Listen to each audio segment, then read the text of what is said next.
I'm calling to ask why there are no revised building capacities available on the district website regarding the referendum plan.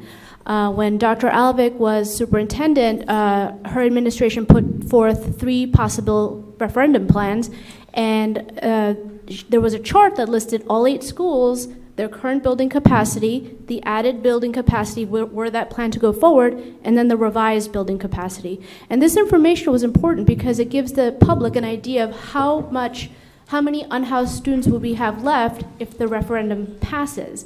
And there's no such information on the district website today, and I would want some transparency on that. Also, on the district website, there's a timeline. And according to that timeline, it says that we're going to have a referendum in April. And I want to know if we're still on track for that, because I believe Mr. Gagliardi said something about a March referendum. So I want to get some understanding as to why there's a discrepancy there and why we don't have revised building capacity numbers. I mean, what will Applegarth's capacity be when this renovation and expansion gets complete? We don't know. All right, Mrs. Chanley, would you like to discuss the referendum? As far as building capacity, I would be happy to have a conversation with Dr. Lehman and also with Mr. Tague, and we will sit down and we will go through that and we will provide that information. Thank you. So you don't know? You don't know right now how many unhoused students you would have left if this passes? Respectfully, we make sure that we follow the guidelines that we need and all the information is provided. No, I do not currently have directly in front of me the specifics, but as I said, and I will be happy to repeat, the information will be provided. You asked for us to be transparent and to have it posted, and I will do so. Thank you. I appreciate the fact that it will be posted.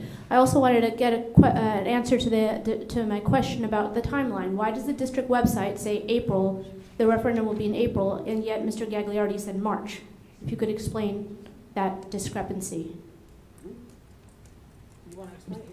Mrs. Chanley? Yes, we're very excited that we're currently in the queue to be moved up for a March referendum. We are currently waiting to see if that's a possibility. And the reason for that is, and I wish Mr. Tague was here to explain the specifics of it, but Mr. Tague had brought to our attention that there are 6 listed dates that we are permitted to have a referendum.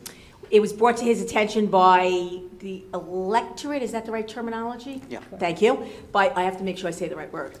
By the electorate, that due to the fact that there is no other voting going on, particularly in April, that we would need to then pick an additional date. So we went ahead and went to the state. We utilized council to make sure that we followed all appropriate protocol and procedure.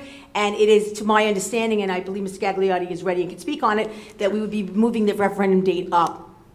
Okay, because this timeline was posted months ago, and I thought that was something that would be known well in advance. So I'm surprised about this late change in the date of the referendum. So it's just a little surprising. I do want to make the statement again. We went ahead and conferred and confirmed the date well in advance. It wasn't until the individual from the township spoke to Mr. Tague where the understanding was brought to our attention that it would not be April and it would need to be another date. So you think it's the township's fault that the district... I'm going to make a statement again, and then I'm going to stop. I am not in any way, because we know that you take things out of context, I'm not making any statement that it's anyone's fault. I'm letting you know the conversation that occurred between 2 individuals, one that happens to work for the township, and then one happens to be Mr. Tague. If he was present, he would be speaking rather than third-person conversation. Unfortunately, he's not here. So I'm making the statement for those of you that are here and for those of you that are watching at home. I am placing no blame on anyone. I appreciate the wonderful working relationship we have with the township. I'm letting you know the situation that occurred, and I thank you very much. And we're thrilled to get it going for March. Thank you. Mr. Gagliardi, is there anything you need to add? So you can have this referendum if the town were having an election in April, and you could have this election in November along with the any election that's held second Tuesday after the first Tuesday after the first Monday, right? We know the Constitution. Statute also provides that there are 4 dates when you can have a special school election. Doing this by memory, but I believe it's the 4th Tuesday in January, the 2nd Tuesday in March, the 4th Tuesday in September, and the 2nd Tuesday in December. So when the town advised Mr. Tague that there was nothing that was going to be put out for a vote in April, which the town can do, the district had a choice, which is to accelerate the process and try to get it approved for a vote in March, or decelerate the process and have it put out to a vote in September. The hope is that with the state approval coming in January, if it comes, that you'll be able to do it in March.